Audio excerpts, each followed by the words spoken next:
സങ്കീർത്തനം 74:19. Psalm 74:19. നിന്റെ കുറുപ്രാവിനെ ദുഷ്ടമൃഗങ്ങൾക്ക് എറിഞ്ഞ് കൊടുക്കല്ലേ. Do not throw away your dove to the wild beast. ഇങ്ങനൊരു വാക്യം ഉണ്ടോ എന്ന് നമ്മൾ ചിലപ്പോൾ സംശയിക്കും. കാരണം അതുപോലത്തെ വളരെ പ്രധാനപ്പെട്ട ഒരു വാക്യമാണ്. സങ്കീർത്തനത്തിനകത്ത് 74:19 വാക്യമാണ് ഞാൻ വായിച്ചത്.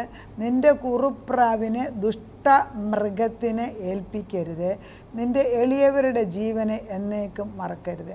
ഈ 74 സങ്കീർത്തനം ഒത്തിരി ദുഃഖത്തോടും സങ്കടത്തോടും ഒക്കെ പ്രാർത്ഥിക്കുന്ന ഒരു സങ്കീർത്തനാണ്. ആസഫിൻ്റെ ഒരു ധ്യാനമാണ്. തുടങ്ങുന്ന ദൈവമേ, നീ ഞങ്ങളെ സദാകാലത്തേക്കും തള്ളിക്കളഞ്ഞത് എന്ത്? നിൻ്റെ മേച്ചിൽപ്പുറത്തെ ആടുകളുടെ നേരെ നിൻ്റെ കോപം പുകയുന്നു. അപ്പം ഈ ആടുകളോട് നീ എന്തിനാ ദേഷ്യപ്പെടുന്നത്, ഞങ്ങൾ എന്തിനാ തള്ളിക്കളഞ്ഞതെന്നൊക്കെ പറഞ്ഞാണ് ആസാഫ് എഴുതിയത്. വളരെ ദുഃഖത്തിലൂടെ. പലപ്പോഴും ഒന്ന് ഓർക്കണം, ദുഃഖസമയത്ത് പ്രാർത്ഥിക്കുന്ന സങ്കീർത്തനങ്ങൾ നല്ല സമയത്ത് എടുത്ത് പ്രാർത്ഥിക്കേണ്ട ആവശ്യമില്ല.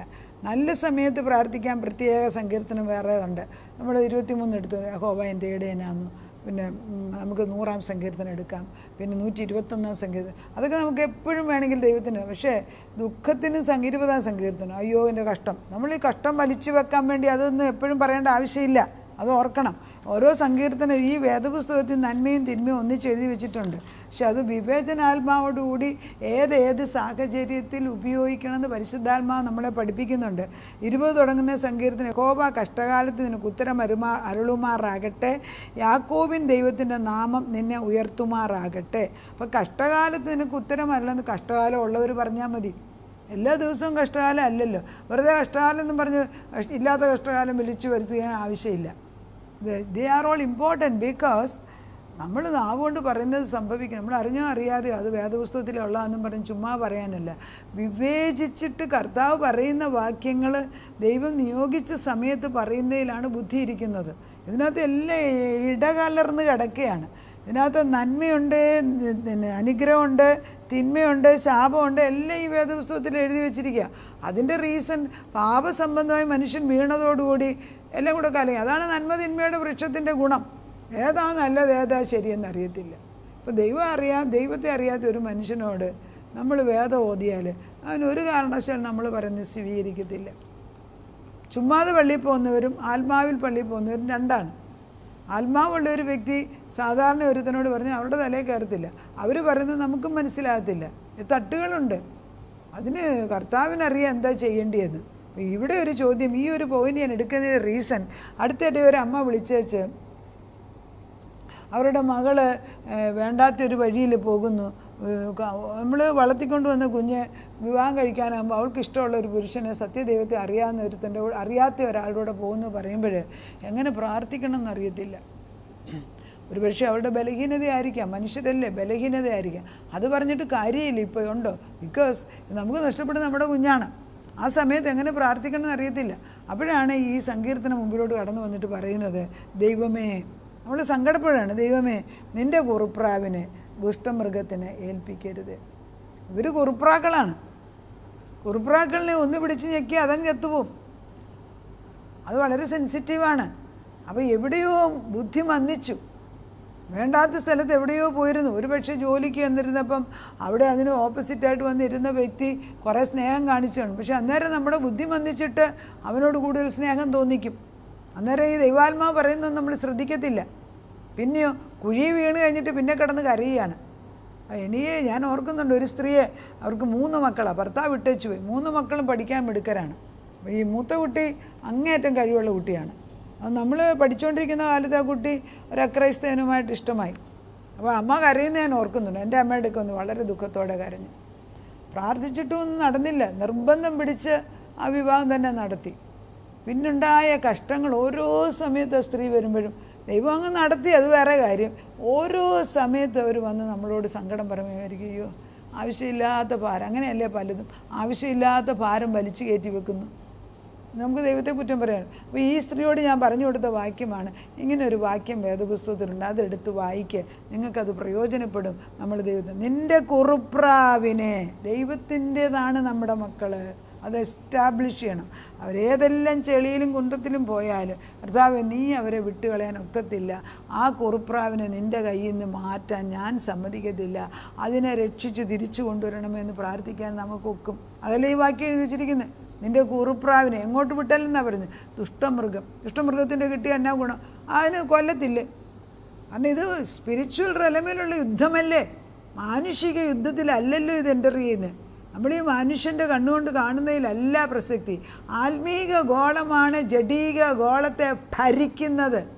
ആത്മീക ഗോളത്തിൽ ഉറക്കം തൂങ്ങി ഇരിക്കുന്നത് കൊണ്ടാണ് നമ്മുടെ ദേശങ്ങളിൽ ജഡീക ഗോളത്തിൽ ദുഷ്ടത പ്രബലനായി മാറുന്നത്, പ്രബലത എടുക്കുന്നത്. അതിൻ്റെ അർത്ഥം വിശ്വാസികളാകുന്ന ദൈവമക്കൾ തീഷ്ണതയോടെ ദൈവസന്നിധിയിൽ കടന്നു ചെല്ലുന്നില്ല എന്നുള്ളതാണ്. ഇപ്പോൾ കുമ്പനാട് സൈഡ്, തിരുവല്ല കഴിഞ്ഞിട്ട് കുമ്പനാട് സൈഡ് അങ്ങോട്ട് പോകുന്ന സൈഡിലൊക്കെ ഒരു 10-30 വർഷം മുമ്പ് വരെയും ചെറിയ വീടുകളായിരുന്നു. വളരെ പുറത്തു നിന്നൊക്കെ പോയി വല്ലവരൊക്കെ, അന്നൊക്കെ മലേഷ്യ, പിന്നെ സിംബാബ്വെ അങ്ങനെയുള്ള സ്ഥലങ്ങളിലൊക്കെ ജോലി ചെയ്ത് റബ്ബർ തോട്ടങ്ങളിലൊക്കെ പോയി അവിടെ ടീച്ചറായിട്ടാണ് മിക്കവരും. നൈജീരിയ എന്ന് പറഞ്ഞ സ്ഥലത്ത് അന്നൊക്കെ ഉള്ളവർ അവിടെ പോയിട്ടുള്ള അതായത് കുമ്പനാട് സൈഡ് തൊട്ട് തിരുവല്ല ആ സൈഡിലോട്ട് പോകുന്ന വഴിയെല്ലാം പെന്തക്കോസ്തുകാരായിരുന്നു. ഇപ്പോഴും കുമ്പനാട് അവരെല്ലാം അന്ന് രാവും പകലും കുത്തിയിരുന്ന് പ്രാർത്ഥിച്ച് പിൻതലമുറ മുഴുവനും അങ്ങ് ഉറപ്പ് നല്ല ഉയർച്ചയിലായി. പക്ഷെ എന്ത് പറ്റി?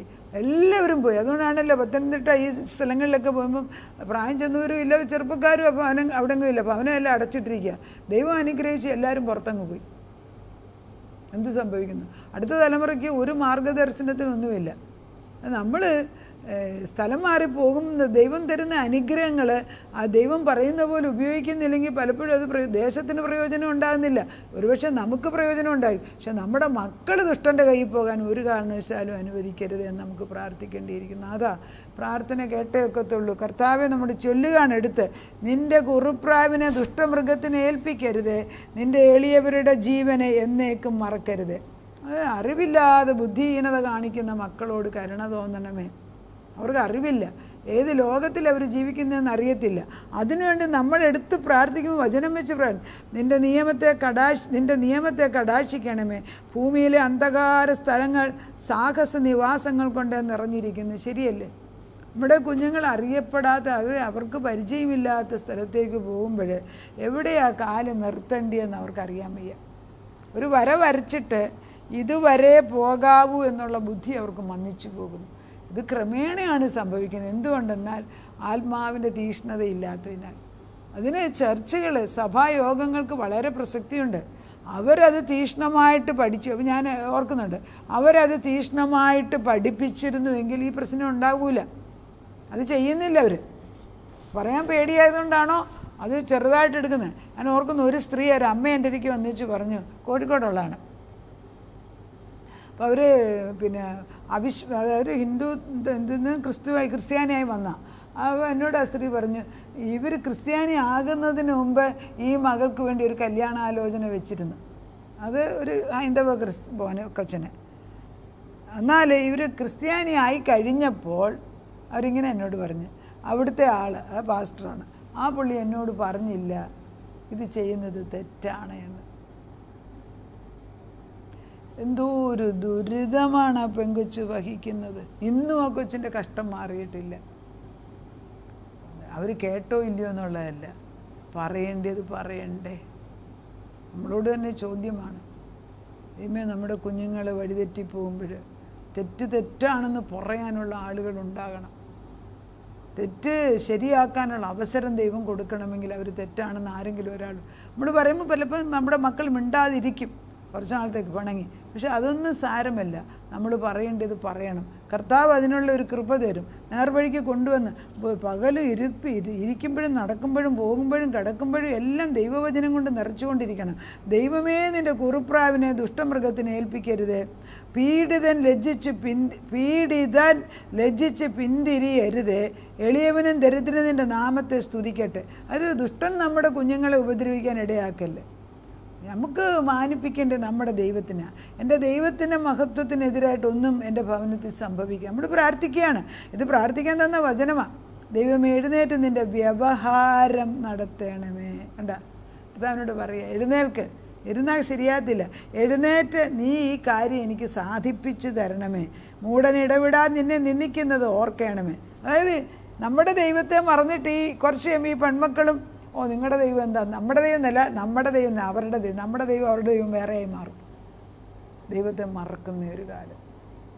ഈ പിശാച് ഏത് തന്ത്രം ഉപയോഗിക്കുന്ന ഒരു കാലമാണ്. ഈ കുറുപ്രാക്കളെല്ലാം നശിപ്പിക്കുന്ന ഒരു കാലമാണ്. തീക്ഷ്ണമായിട്ട് പ്രാർത്ഥിക്കുക. ദൈവത്തിൻ്റെ പരിശുദ്ധാത്മാവ് നമ്മുടെ കൂടെ ഉണ്ട്. നമ്മൾ ഉറച്ച് പ്രാർത്ഥിക്കുക. അതാണ് വിശ്വാസം. എൻ്റെ മക്കൾ പിശാചിന് അടിമയാകത്തില്ല, എവിടെ പോയാലും അവർ തിരിച്ചു കൊണ്ടുവരും. ആ ഒരു കാര്യം ചിന്തിക്കുമ്പോൾ എൻ്റെ മനസ്സിൽ വരുന്നത്, യാക്കോബ് കരയുന്നുണ്ട്. യാക്കോബിന് ഇഷ്ടമുള്ള ജോസഫ് മരിച്ചുപോയി എന്നാണ് വിശ്വസിക്കുന്നത്. എത്ര പറഞ്ഞ് മരിച്ചു പോയെന്നുണ്ട്, പക്ഷെ ഉള്ളിൽ വേദന ഒരിക്കലും മാറിയിട്ടില്ല. പക്ഷെ ദൈവം തൻ്റെ വിശ്വസ്തതയിൽ ഒരു സമയത്ത് യാക്കോബിന് തൻ്റെ മകനാണ് ജോസഫിനെ കാണാൻ അവസരം കൊടുക്കുകയാണ്. മറക്കുന്ന ദൈവമല്ല. കർത്താവിന് കാലങ്ങൾ തൻ്റെ കയ്യിലാണ്. കാലാകാലങ്ങളെ നിയന്ത്രിക്കുന്നവൻ അവനാണ്. നമ്മുടെ കുഞ്ഞുങ്ങളുടെ ഹൃദയങ്ങളെ അപ്പോൾ സദൃശവാക്യം 21 എടുക്കുക. കർത്താവ് രാജാവിൻ്റെ ഹൃദയം നീർതോട് കണക്ക് എങ്ങോട്ട് ഒഴുകണമെന്ന് തീരുമാനിക്കുന്നവൻ നീയാണ്. നമ്മുടെ കുഞ്ഞുങ്ങൾ ദൈവത്തിൻ്റെ വഴിയിൽ നിന്ന് ആ നദിക്കകത്ത് മതി, ആ നദിക്കകത്തല്ലാതെ വേറൊരു നദിയിൽ പോകരുത്. വേറൊരു നദിയിൽ അവർ ഉൾപ്പെട്ടാൽ അതിനെ പൊക്കിയെടുത്ത് വീണ്ടും ജീവനദിക്കകത്ത് കൊണ്ടുവന്നിട്ട് നീ ആത്മാവിൽ തിരിച്ചു കൊണ്ടുവന്നേ പറ്റൂ എന്ന് പറയാനുള്ള കൃപയാണ് ഈ ഒരു വാക്യം കൊണ്ട് നമുക്ക് കിട്ടുന്നത്. പ്രാർത്ഥിക്കുവീൻ, അടുത്തുകൂടാതെ പ്രാർത്ഥിക്കും. ഉണർന്നിരുന്ന് പ്രാർത്ഥിപ്പ്. അറിയാൻ വയ്യെങ്കിൽ ഒരു ഉപവാസ പ്രാർത്ഥന നടത്തി പ്രാർത്ഥിക്കുക. ആരെങ്കിലും ഒരാളെ ആത്മാവുള്ളവരെ വിളിച്ച് കൂട്ടിരുത്തി പ്രാർത്ഥിപ്പിക്കുക. കർത്താവ് ബലഹീനത എൻ്റേതാണെങ്കിൽ ഞാൻ ക്ഷമ ചോദിക്കുമെന്ന് പറഞ്ഞ് പ്രാർത്ഥിപ്പിക്കുക. കർത്താവിൻ്റെ മുമ്പിൽ ആ ശൂന്യംകാരത്തി സ്ത്രീ ചെന്നതുപോലെ ദൈവമേ, അതായത് നായ്ക്കുട്ടികൾക്ക് ഭക്ഷണം കൊടുക്കത്തുള്ളൂ എന്ന് യേശു ഒരു ചോദ്യം ചോദിച്ചു. ആ ചോദ്യം ചോദിച്ചപ്പോഴും അവൾ തിരിച്ചു പറഞ്ഞു എന്തുവാ, നായ്ക്കുട്ടികളും യജമാനൻ്റെ മേശയിൽ നിന്ന് വീഴുന്ന ഭക്ഷണം കൊണ്ട് കഴിക്കുന്നില്ലേ. അതാണ് അവളുടെ ഉറപ്പ്. ദൈവം എന്ത് പറഞ്ഞാലും നമ്മുടെ കുഞ്ഞുങ്ങളെ ശത്രു കൊണ്ടുപോകാതിരിക്കാൻ നമുക്ക് പ്രാർത്ഥിക്കാം. നാഥ, നിൻ്റെ കുറുപ്രാവിനെ ദുഷ്ടമൃഗങ്ങൾക്ക് വിട്ടുകൊടുക്കരുത് എന്ന് വളരെ ദുഃഖത്തോടെ ആസാവ് പ്രാർത്ഥിക്കുന്നതായിട്ട് ഇവിടെ കാണുന്നു. ഓരോ കഷ്ടങ്ങൾ വരുമ്പോഴും ദൈവമക്കളെ നശിപ്പിക്കാൻ ദുഷ്ടൻ ഇങ്ങനെ ആലോചന കൂടുന്നു. സങ്കീർത്തനം 2 നീ പറയുന്നുണ്ട്, എന്നാൽ ദുഷ്ടൻ്റെ ആലോചനകൾ കണ്ടിട്ട് ദൈവം അവരെ നോക്കി ചിരിക്കുന്നു. അപ്പം ജയം നിൻ്റെ പക്ഷത്ത് തന്നെയാണ്. ജയിക്കുന്ന ഒരു ദൈവം, ജയമെടുത്തൊരു ദൈവം ഞങ്ങളുടെ തലമുറകളെ ശാപമാക്കി മാറ്റല്ലേ. അവർ നിൻ്റെ കുഞ്ഞുങ്ങളാണെന്ന് ഓർക്കണം. നീ മനസ്സലിവ് തോന്നി അവരെ നിൻ്റെ രക്തം കൊണ്ട് കഴുകി പാപബോധം നീതിബോധം കൊടുത്ത് അവരെ തിരിച്ചു കൊണ്ടുവരണം. ശത്രുപക്ഷത്തു നിന്ന് രക്ഷിപ്പാൻ ഞങ്ങൾക്കറിയത്തില്ല, പക്ഷെ നിനക്കറിയാമല്ലോ. കർത്താവേ, പെട്ടെന്ന് ഒരു ദിവസം കൊണ്ട്, ഒറ്റ നിമിഷം കൊണ്ട് ശത്രുവിനെ ഇല്ലാതാക്കാൻ കഴിവുള്ള ദൈവത്തോടാണ് പറയുന്നത്. ഞങ്ങളുടെ തലമുറകളോട് കരുണ തോന്നി നീ അവരെ നിൻ്റെ ദൂതഗണങ്ങളെ അയച്ചിട്ട് ഈ നടുച്ചുവര് നമ്മുടെ കുഞ്ഞുങ്ങൾ ദൈവത്തിൽ നിന്ന് മാറിപ്പോകാൻ ഉണ്ടാക്കി വെച്ച അദൃശ്യമായ ഈ പിശാചിൻ്റെ ആ വലിയ മതിലുകൾ ഇടിച്ചു കളഞ്ഞ് അവരെ തിരിച്ചുവിടെ കൊണ്ടുവരണം. Let my people go to worship the living God. സത്യദൈവത്തെ ആരാധിക്കാൻ അവരെ പറഞ്ഞുവിട്. Let my people go. അങ്ങനെ തന്നെ വചനം അയക്കുന്ന കർത്താവ് തലമുറകൾ തിരിച്ച് കടന്നു വരട്ടെ. മക്കൾ അമ്മമാരുടെ ദുഃഖം മാറി അവരെ നീ അവരുടെ മക്കളുമായിട്ട് യോജിപ്പിക്കണമേ എന്ന് പ്രാർത്ഥിക്കുന്നു. നീതി സൂര്യൻ നമ്മുടെ മുമ്പിൽ ഉദിച്ചു നിൽക്കട്ടെ. നമ്മുടെ പ്രാർത്ഥന അയക്കുമ്പോൾ തന്നെ ഉത്തരം കേൾക്കുന്ന ഒരു ദൈവമാണ്, ഉത്തരം തരുന്ന ഒരു ദൈവമാണ്. ഞങ്ങൾക്ക് ഉത്തരം തരാതെ നിനക്ക് സ്വസ്ഥത തരുത്. യെരൂശലേമിനെ യഥാസ്ഥാനപ്പെടുത്തുവോളം, കർത്താവേ, അത് ഭൂമിയിൽ പ്രശംസാ വിഷയമാക്കുവോളം നീതിന്മേൽ പ്രാർത്ഥിക്കാൻ കഴിവുള്ളവരെ അടിയങ്ങൾക്ക് കൂട്ടുതരണം. പ്രാർത്ഥിച്ച് നേടിയെടുക്കാൻ ഞങ്ങൾക്ക് തന്നിരിക്കുന്ന 2 ആയുധം, പ്രാർത്ഥന, 2 ദൈവവചനം. ഇത് വെച്ച് പ്രാർത്ഥിച്ച് നേടാനുള്ള ശക്തി തരണം. വിശ്വാസ വീരന്മാരായിട്ട് നിന്ന് കാര്യങ്ങൾ നേടിയെടുക്കാൻ ഞങ്ങളെ പഠിപ്പിച്ചാട്ടെ. പ്രാർത്ഥന കേട്ട് ഉത്തരം തന്ന ദൈവത്തിന് നന്ദി. യേശുക്രിസ്തുവിൻ്റെ പൊന്നുനാമത്തിൽ തന്നെ, ആമേൻ.